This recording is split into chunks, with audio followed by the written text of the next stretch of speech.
নমস্কার, Rishibani institute of Vedic অ্যাস্ট্রোলজির পক্ষ থেকে স্বাগত জানাই আজকের জ্যোতিষ আলোচনায়। আমি শান্তনু আপনাদের সঙ্গে। আলোচ্য বিষয় রাশিফল কন্যা রাশি সেপ্টেম্বর মাস 2025 সাল। আলোচ্য বিষয় রাশিফল কন্যা রাশি সেপ্টেম্বর মাস 2025 সাল। কালপুরুষের ষষ্ঠ রাশি কন্যা, ভীষণ ক্রিয়েটিভ, বুধের দ্বারা প্রভাবিত এই রাশি এবং সদ্য কন্যা রাশির ওপর থেকে কেতু সরে গিয়েছে, কিন্তু এই মুহূর্তেও কন্যাতে অবস্থান করে রয়েছেন মঙ্গল, তার উপরে দৃষ্টি রয়েছে শনির। কন্যার ষষ্ঠভাবে রাহুর অবস্থান, এরই মধ্যে কন্যা রাশি থেকে সরে যাবেন মঙ্গল, তার উপরে কন্যার অধিপতি বুধ, তিনি উচ্চক্ষেত্রস্থ হবেন 15ই সেপ্টেম্বর। সেই সঙ্গে সঙ্গে 17ই সেপ্টেম্বর থেকে বুধাদিত্য যোগ সৃষ্টি হবে কন্যায়, ফলে কন্যার কিছু ভালো সময় আসছে। দশমভাবে রয়েছেন দেবগুরু বৃহস্পতি অতিচারী অবস্থায়, ফলে দেবগুরু বৃহস্পতি কিন্তু কন্যা রাশি বা লগ্নের মানুষদের কর্মক্ষেত্র পেশাভিত্তিক দিকটিকে সাপোর্ট দেওয়ার চেষ্টা করবেন। সপ্তমপতি দশমে অবস্থান করে রয়েছেন এবং বৃহস্পতি নিজের নক্ষত্রগত হওয়ার কারণে বৃহস্পতির ফলদান ক্ষমতা অনেকটাই বেশি। তার কারণে সামাজিক সাংসারিক জীবনেও কন্যা উন্নতি করতে পারছেন, এই বিষয়ে কোনো সংশয় কিন্তু থাকছে না। জীবনের বিভিন্ন ঘাত প্রতিঘাত সমস্যা এগুলোকে অতিক্রম করতে করতে কন্যা যে অভিজ্ঞতা অর্জন করেছেন তাকে কাজে লাগিয়ে জীবনকে নতুনভাবে শুরু করবার আরেকটা সুযোগ সেটা কন্যার ক্ষেত্রে রয়েছে।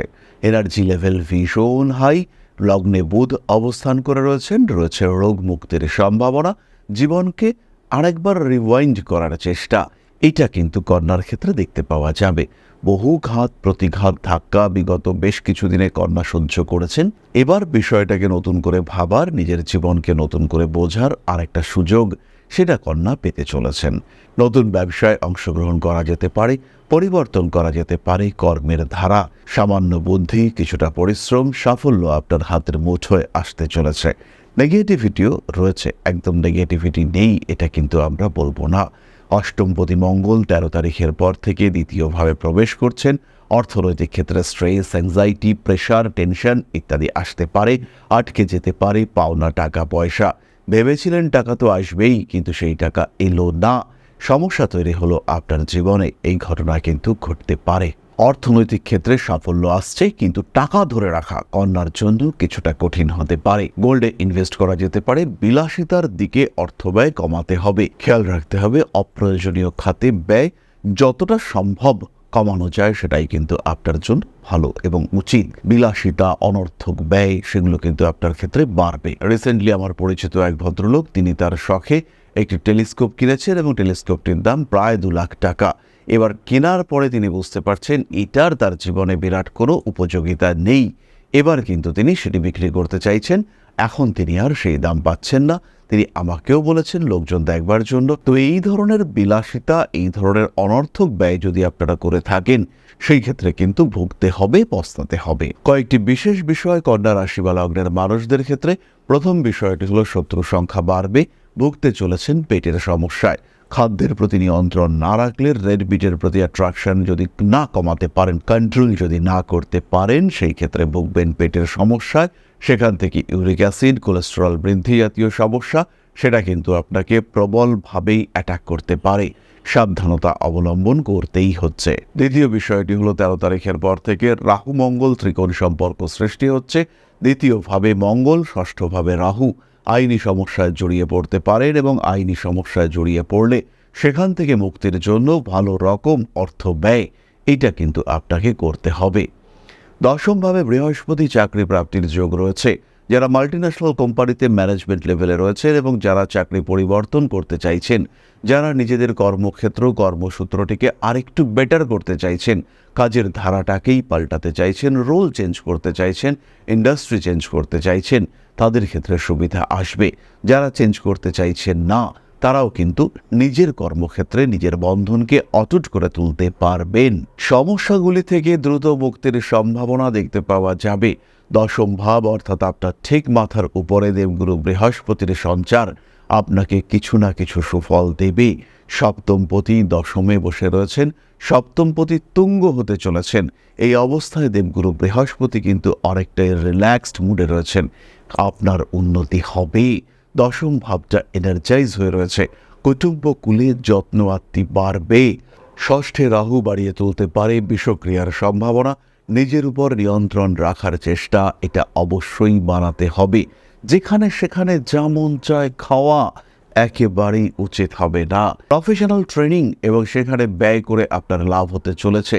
এই সময় কন্যা রাশি বা লগ্নের মানুষরা কিছু নতুন সার্টিফিকেশন করতে পারেন। মহিলাদের ক্ষেত্রে গাইনো প্রবলেম বাড়বে এবং এই গাইনো প্রবলেম কিন্তু গর্ভবতী মায়েদের ক্ষেত্রে সমস্যা সৃষ্টি করতে পারে।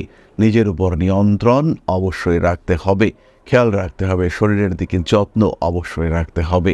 কারণ ষষ্ঠে রাহু, সপ্তমে শনি, আপনার গর্ভস্থ সন্তানের শরীর স্বাস্থ্য নিয়ে বাড়তে পারে দুশ্চিন্তা। কোনো গোপন বিষয় কন্যা রাশি বা লগ্নের মানুষদের ক্ষেত্রে এই সময় প্রকাশিত হতে পারে। লুকিয়ে লুকিয়ে প্রেম করছিলেন, হঠাৎ ধরা পড়ে গেল। আপনার পরিবারে কোনো একটা সমস্যা সৃষ্টি হলো যেটা গোপন রাখা দরকার ছিল, কিন্তু আপনি কোনোভাবেই গোপন রাখতে পারলেন না। তার ফলে সৃষ্টি হলো নতুন সমস্যা। এই যন্ত্রণায় জড়াতে পারেন কন্যা। তাই কথাবার্তা বলতে হবে একটু মেপে। যাকে যেটা বলার প্রয়োজন নেই, অতিরিক্ত সাহস সেটা একেবারেই দেখানোর দরকার নেই। দাম্পত্য বহির্ভূত একটি প্রেমে সংযুক্ত হয়েছিলেন, স্বামী কিংবা স্ত্রীর আড়ালে কোনো একটা সম্পর্ক চলছিল, হঠাৎ মনে হলো ধরা পড়ে যাচ্ছেন। স্বামী বা স্ত্রী তিনি প্রশ্ন করলেন এবং আপনিও গড় করে সমস্ত সত্যিটা বলে দিলেন, বীরত্ব প্রকাশ করলেন, কিন্তু তারপরে শুরু হলো অশান্তি। তৃতীয় মঙ্গল, ষষ্ঠে রাহু, ঝামেলায় জড়াবেন। এখান থেকে বড় সমস্যা আসতে পারে। সরাসরি অস্বীকার করতে হবে না, কিচ্ছু করিনি, সেই ক্ষেত্রে কিন্তু আপনি সমস্যা মুক্ত থাকতে পারবেন। জীবন অনেকটাই স্মুথভাবে চলবে। সন্তান প্রাপ্তির সংযোগ রয়েছে। কন্যা রাশি বা লগ্নের মানুষদের ক্ষেত্রে বিদেশ যাত্রার ক্ষেত্রে আসতে পারে বাধা। খেয়াল রাখতে হবে দশমপতি লগ্নপতি বুধ, তিনি কিন্তু তুঙ্গ। সৃষ্টি হয়েছে বুধাদিত্য যোগ।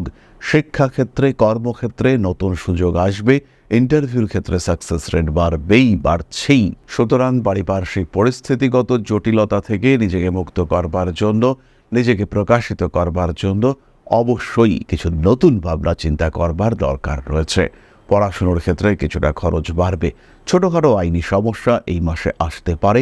সময়টা আমি আপনাদের সঙ্গে শেয়ার করব একটু পরে। বাড়ি তৈরির সিদ্ধান্ত নিতে পারেন কন্যা। মাসের শেষ দিকে বাড়ি সংক্রান্ত কাজকর্ম শুরু করা যেতে পারে। দ্বিতীয়ভাবে মঙ্গল প্রবেশের সঙ্গে সঙ্গে গৃহ ঋণ স্যাংশন হতে চলেছে। এরই সঙ্গে সঙ্গে বাড়ি ভাড়া দেওয়া, বাড়ি ভাড়ার মাধ্যমে উপার্জন করবার চেষ্টা, এটাও অবশ্যই কন্যা রাশি বা লগ্নের মানুষ তারা কিন্তু করতে পারেন। আমরা চলে আসবো নাক্ষত্রিক আলোচনা প্রসঙ্গে। প্রথমেই রয়েছেন উত্তর ফাল্গুনী। কাজের সুযোগ বাড়তে চলেছে। পাওনা টাকা পয়সা উদ্ধারের জন্য তীব্রভাবে সচেষ্ট হয়ে পড়ুন। মাসের মাঝামাঝি সময়ে কিছু লটারির টিকিটপত্র কাটতে পারেন। লাভবান হওয়ার সুযোগ তৈরি হতে পারে। আটকে থাকা কাজকর্ম উদ্ধার হবে। কোনো স্কিন ওরিয়েন্টেড রোগ, অ্যালার্জি ইত্যাদিতে ভুগতে পারেন। পারিপার্শ্বিক প্রতিক্রিয়াশীল মানুষদের থেকে নিজেকে একটু দূরে সরিয়ে রাখার চেষ্টা, চিন্তা করা যেতে পারে। ভ্রমণ পরিকল্পনা আপনার জন্য উচিত। হাঁটুর নিচের অংশে শরীরের বাম দিকে আঘাতপ্রাপ্ত হতে পারেন। আগুন থেকে একটু সাবধানতা অবলম্বন করতে হবে। রান্নাবান্না করবার সময় যদি আপনি অমনোযোগী হয়ে পড়েন, সেই ক্ষেত্রে কিন্তু বাড়তে পারে সমস্যা। জ্যোতিষশাস্ত্র শিখবার প্রতি আগ্রহ বাড়তে দেখতে পাওয়া যাবে। পরবর্তী নক্ষত্র হস্তা। পুরনো প্রেম ফিরে আসতে চলেছে। বাড়ি পরিবর্তন, বাহন পরিবর্তনের সুযোগ দেখতে পাওয়া যাবে। অ্যাক্টিভিটি লেভেলের উপরে নিয়ন্ত্রণ রাখবার চেষ্টা অবশ্যই করা উচিত।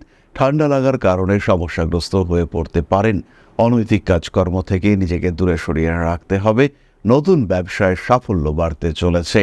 ফটকা টাকা পয়সা উপার্জন কিছু হতে পারে, কিন্তু সেটা আপনার মনের চাহিদাকে পূর্ণ করতে পারবে না। বাড়ি পরিবর্তনের একটা সম্ভাবনা দেখতে পাওয়া যাবে। আইনি জটিলতা থেকে নিজেকে মুক্ত রাখার চিন্তা, চেষ্টা অবশ্যই করা উচিত। কার্মিক উন্নতির সুযোগ বাড়তে চলেছে। মানসিক দিক থেকে অস্থিরতার অবসান ঘটতে দেখতে পাওয়া যাবে। পরবর্তী নক্ষত্র চিত্রা। বিয়ের কথাবার্তা ফাইনালাইজ হতে চলেছে। ক্রিয়েটিভ প্রফেশনে উন্নতি করতে পারবেন। আপনার ক্যামেরা, ইলেকট্রনিক জিনিসপত্র খারাপ হওয়ার সম্ভাবনা বাড়তে দেখতে পাওয়া যায়। মান সম্মান ইত্যাদির কারণে কিছুটা সমস্যাগ্রস্ত হয়ে পড়তে পারেন। সমস্ত রকম অনৈতিক কাজকর্ম থেকে নিজেকে দূরে সরিয়ে রাখার চেষ্টা অবশ্যই করা উচিত। রাজনৈতিক সক্রিয়তা চিত্রার ক্ষেত্রে বাড়বে। পায়ের নিচের অংশে আঘাতপ্রাপ্তি, কোনো কাটা জাতীয় বস্তুর দ্বারা আহত হওয়ার সম্ভাবনা দেখতে পাওয়া যায়। নতুন কোনো ব্যবস্থা, নতুন কোনো প্রফেশনে যুক্ত হতে পারেন। অবস্থা আপনার জন্য ভালো হতে চলেছে। এরপর আমরা চলে আসবো প্রতিকার সংক্রান্ত আলোচনায়, কিন্তু কয়েকটা টাইম ডিউরেশন আপনাদের সঙ্গে একটু শেয়ার করা দরকার। বাড়ি পরিবর্তন করতে চাইলে মাসের শেষ 15 দিন টাকা পয়সা ইনভেস্ট করে পার্টনারশিপ বিজনেস স্টার্ট করতে চলেছেন, সেই ক্ষেত্রে 10 তারিখ থেকে 19 তারিখ পর্যন্ত আদর্শ সময়। প্রথম শেয়ার মার্কেটে ইনভেস্ট করবেন সেই সময় 10 তারিখ থেকে 19 তারিখ। মাসের একদম প্রথম দিকে 3 তারিখ থেকে 13 তারিখ পর্যন্ত আঘাতপ্রাপ্তির সম্ভাবনা রয়েছে, অবশ্যই সাবধান হতে হবে। অনৈতিক কাজকর্ম থেকে নিজেকে দূরে সরিয়ে রাখুন। পেশাগত ক্ষেত্রে অস্থিরতা থেকেও নিজেকে দূরে সরিয়ে রাখার চেষ্টা অবশ্যই করুন। বাড়ি পরিবর্তন ঘটতে পারে, মান সম্মানের ক্ষেত্রে বাড়তে পারে সমস্যা, এবং নিজেকে যতটা সম্ভব গুটিয়ে রাখার চেষ্টা 16 তারিখ থেকে 28 তারিখ পর্যন্ত অবশ্যই করতে হবে। 16 তারিখ থেকে এই 28 তারিখ পর্যন্তই লটারির টিকিটও আপনি অবশ্যই কাটতে পারেন। তাহলে এবার আমরা চলে আসবো প্রতিকার সংক্রান্ত আলোচনা প্রসঙ্গে। কন্যা রাশি বা লগ্নের মানুষরা শরীরের দিক থেকে ভুগছেন শারীরিক সমস্যা, ব্যক্তিত্বের বিকাশের অভাব, কমিউনিকেশন গ্যাপ হচ্ছে, ব্যবসায় বারবার বাধা আসছে। গ্রিন অ্যাভেঞ্চুরিন এবং সিট্রিন আপনাকে ধারণ করতে হবে। সঙ্গে পাইরাইট ব্রেসলেট আপনি ধারণ করতে পারেন। তার সঙ্গে সঙ্গে কার্মিক উন্নতির জন্য ধ্যান, যোগ, দীক্ষামন্ত্র জপ অবশ্যই করা যেতে পারে। পারিবারিক অশান্তিতে যারা ভুগছেন তারা বাড়িতে রাখুন এমেথিস্ট ক্রিস্টাল এবং তার সঙ্গে সঙ্গে জিড স্টোনের গণেশ। বাড়িতে অনেকেই আয় উপার্জন করছেন, কিন্তু টাকা ধরে রাখা যাচ্ছে না, কোনো না কোনো কারণে টাকা বেরিয়ে যাচ্ছে। অবশ্যই জেড স্টোন গণেশ আপনাকে সুফল দেবে। তাহলে এবার আমরা চলে আসব আলোচনার পরবর্তী পর্যায়ে, অর্থাৎ আপনাদের প্রশ্নে জ্যোতিষের উত্তর। তবে তার আগে ছোট্ট একটি বিষয় আপনাদের সঙ্গে শেয়ার করব। আশা করি পরমপিতার আশীর্বাদে সবাই খুব ভালো আছেন। জীবনে চলার পথে বিভিন্ন সময় বিভিন্ন ক্ষেত্রে আমরা প্রত্যেকেই কিছু না কিছু জনহিতকর কার্য করে থাকি। রাস্তায় যদি একজন মানুষ এসে আমাদের কাছে সাহায্য চায়, আমরা যতটুকু সম্ভব তাকে সাহায্য করবার চেষ্টা করি। কখনো কিছু অর্থের বিনিময়ে, কখনো তাকে কিছু খাদ্য সামগ্রী কিনে দিয়ে, কখনো গাছের জল দিয়ে, কখনো পাড়ার রাস্তার কুকুরটিকে খেতে দিয়ে আমরা সমাজের উন্নতি করবার চেষ্টা করি। আমরা সমাজের প্রতি আমাদের সামাজিক দায়বদ্ধতা পালন করবার চেষ্টা করি, কারণ প্রত্যেকেই আমরা মানুষ, প্রত্যেকের মধ্যেই রয়েছে মনুষ্যত্ব, প্রত্যেকেই আমরা অপরকে সাহায্য করবার জন্য অল্প বিস্তর দায়বদ্ধ। এই ভাবনা নিয়েই অধ্যাত্ম, সেবা এবং প্রকৃতি পূজনের ব্রতী হয়েছে আমরা। আপনাদের সহযোগিতায় গঠন হয়েছে পরম ব্রহ্ম মিলন মঠ ও সেবাশ্রম। দীর্ঘদিন ধরেই, প্রায় বিগত 3 বছর ধরে বিভিন্ন সময়ে, বিভিন্ন অবস্থায়, বিভিন্ন পরিস্থিতিতে মানুষের পাশে গিয়ে আমরা দাঁড়িয়েছি। মানুষের পাশে যতটা সম্ভব সাহায্য করবার চেষ্টা আমরা করেছি আমাদের ক্ষুদ্র সামর্থ্যে। বারংবার আমরা পেয়েছি আপনাদের সাহচর্য, বারংবার আপনারা বাড়িয়ে দিয়েছেন আপনাদের সহযোগিতার হাত। তাই আরও একবার আপনাদের সামনে আজ আমি আবার এসেছি পরবর্তী কর্মসূচিকে বাস্তবায়িত করবার জন্য। বিগত দিনগুলিতে বিভিন্ন সময়ে আমরা বিভিন্ন ক্ষেত্রে ডোনেশন কর্মসূচি করেছি। আমরা শীতকালে কম্বল বিতরণ করেছি, মোজা, চটি বিতরণ করেছি, মশারি বিতরণ করেছি ডেঙ্গুর সময়, করোনার সময় খাদ্য সামগ্রী বিতরণ করেছি আমরা। তার সঙ্গে সঙ্গে ছোট ছোট শিশুদের পড়াশুনো এগিয়ে যাওয়ার জন্য সারা বছরের সমস্ত শিক্ষা উপকরণ আমরা বিতরণ করেছি। তাদের সঙ্গে আমরা সময় কাটিয়েছি। এদের শিক্ষার ক্ষেত্রে যাতে ডেভেলপমেন্ট হয়, তাই বেশ কিছু এলাকায় আমরা সম্পূর্ণ বিনামূল্য কোচিং সেন্টার পরিচালনা করছি। এবং বিশেষ বিষয়টি হলো যে প্রত্যেকটি ক্ষেত্রেই আপনারা কিন্তু প্রত্যক্ষ বা পরোক্ষভাবে আমাদের সঙ্গে আছেন। এই কর্মসূচিগুলিকে সঠিকভাবে এগিয়ে নিয়ে যাওয়ার জন্য এবার প্রয়োজন হয়ে পড়েছে একটি পরিকাঠামো, একটি সুগঠিত আশ্রমের, যেখানে বেশ কিছু মানুষ আশ্রয় পাবে, যেখানে বেশ কিছু বৃদ্ধা তাদের দিনগুলিকে আরেকটু খুশির মধ্যে নিয়ে আসতে পারবেন, যেখানে বেশ কিছু অসহায় শিশু তাদের অভিভাবক খুঁজে পাবে, যেখানে বেশ কিছু নিষ্পাপ প্রাণ বিকশিত হওয়ার সুযোগ পাবে, যেখানে বেশ কিছু নিষ্পাপ প্রাণী তারা তাদের আশ্রয় খুঁজে পাবে। এই আশ্রম পরিকল্পনার জন্য, তার পরিকাঠামো নির্মাণের জন্য আমরা একটি জায়গা সিলেক্ট করেছি। সেই জায়গাটি ক্রয় করবার জন্য প্রয়োজন বিপুল অর্থের, যেটি কেবলমাত্র আমাদের প্রচেষ্টায় সংগ্রহ করা অসম্ভব। তাই আপনাদের প্রত্যেকের কাছে ছোট্ট অনুরোধ, প্রত্যেকেই অল্প অল্প করে এগিয়ে আসুন। প্রত্যেকের বিন্দু বিন্দু অনুদানে একদিন সিন্ধু স্বরূপ গড়ে উঠবে পরম ব্রহ্ম মিলন মঠ ও সেবাশ্রম। আমাদের প্রত্যেকের স্বপ্ন সমাজের জন্য কিছু করে যাওয়ার, সমাজকে উন্নততর পর্যায়ে নিয়ে যাওয়ার। এই যে প্রচেষ্টা, এই যে ইচ্ছে, এই যে উদ্যম, এই উৎসাহ বাস্তবায়িত হবে আপনাদের সহযোগিতার মাধ্যমে। তাই আপনাদের প্রত্যেকের কাছে স্বনির্বন্ধ অনুরোধ, যতটুকু সম্ভব, যতটুকু সামর্থ্য হতেই পারে, অতি ক্ষুদ্র সেই সামর্থ্য, কিন্তু এসে পাশে দাঁড়ান।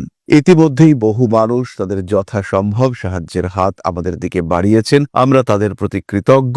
আমাদের আন্তরিক ধন্যবাদ আমরা জানাই তাদের প্রতি, এবং আপনাদের কাছেও আমাদের অনুরোধ, আপনারাও একটু একটু করে এগিয়ে আসুন। সবাই যদি অল্প অল্প করে এগিয়ে আসি, তাহলেই কিন্তু বিরাট কোনো স্বপ্ন বাস্তবায়িত হতে পারবে। সকলেই যদি অল্প অল্প করে এগিয়ে আসি, তাহলেই কিন্তু বিরাট এই মহান কর্ম বাস্তবায়িত হতে পারবে। একদিন আমার আপনার প্রত্যেকের স্বপ্ন পরম ব্রহ্ম বেলন মঠ ও সেবাশ্রম আধ্যাত্ম সেবা এবং প্রকৃতি পূজনের এই মহান দায়িত্ব নিয়ে এগিয়ে আসতে পারবে, একটি জায়গা তৈরি করতে সক্ষম হবে। সবাইকে জানাই অগ্রিম ধন্যবাদ এবং শুভেচ্ছা। সবাই খুব ভালো থাকবেন। নমস্কার। তাহলে এবার আমরা চলে এসেছি আপনাদের প্রশ্ন প্রসঙ্গে। প্রশ্ন করেছেন সুদীপ গড়াই, 12/1/2003, 1টা PM, place of birth Ghatal, Paschim Medinipur. প্রশ্ন করেছেন সাফল্য এবং প্রেম সম্পর্কিত বিষয়। সুদীপবাবু, প্রথমেই বলি, রিলেশনশিপের জায়গাটি কিন্তু ঠিকঠাক রয়েছে। রিলেশনশিপের ক্ষেত্রে কোনো রকম প্রবলেম নেই, কিন্তু চাকরি প্রাপ্তির ক্ষেত্রে প্রচুর খাটতে হবে। এখানে কিন্তু বাধা এবং ব্যর্থতা দুটোই আসতে চলেছে। নিজেকে নিয়ন্ত্রিত অবস্থায় এগিয়ে নিয়ে যাওয়ার চেষ্টা করতে হবে। প্রেমিকার সঙ্গে সম্পর্কে ত্রিকোণ প্রেমের সম্ভাবনা এটা সৃষ্টি হতে চলেছে, এবং সমবয়সী প্রেমিকা হওয়ার কারণে তার সঙ্গে অ্যাটাচমেন্ট ধীরে ধীরে কমতে শুরু করেছে। প্রেমিকা সমবয়সী হওয়ার কারণে একটা বন্ধুত্বের সম্পর্ক তৈরি হয়ে গিয়েছে। সেখানে রাগ, জেদ, ক্রোধ ইত্যাদি থাকলেও সেখানে কিন্তু পারস্পরিক সহমর্মিতা এটাও থাকবেই। তাই লাভ রিলেশনশিপ নিয়ে এখনই ভাবার দরকার নেই, কিন্তু প্রফেশনাল ডেভেলপমেন্টের চিন্তা এখন থেকেই শুরু করতে হবে। এটা কিন্তু জীবনে একটা বড় উন্নতির জায়গা রয়েছে, সেটাকে অ্যাচিভ করবার চেষ্টা করতে হবে। তাহলে আজকের আলোচনা আমরা আর দীর্ঘায়িত করব না। সবাই সুস্থ থাকুন, ভালো থাকুন। মা শ্রী শ্রী আদিশক্তির আশীর্বাদে আপনাদের জীবন আরো আরো আরো সমৃদ্ধ হয়ে উঠুক। জয় মা আদিশক্তি। নমস্কার। ओम अकारादि पंचाशद्वर्णेभ्यो स्वाहा। ओम प्रतिपादादि तिथिभ्यो स्वाहा। ओम कृष्णपक्षाय स्वाहा। ओम शुक्लपक्षाय स्वाहा। ओम अमावस्याय स्वाहा। ओम पूर्णिमाय स्वाहा।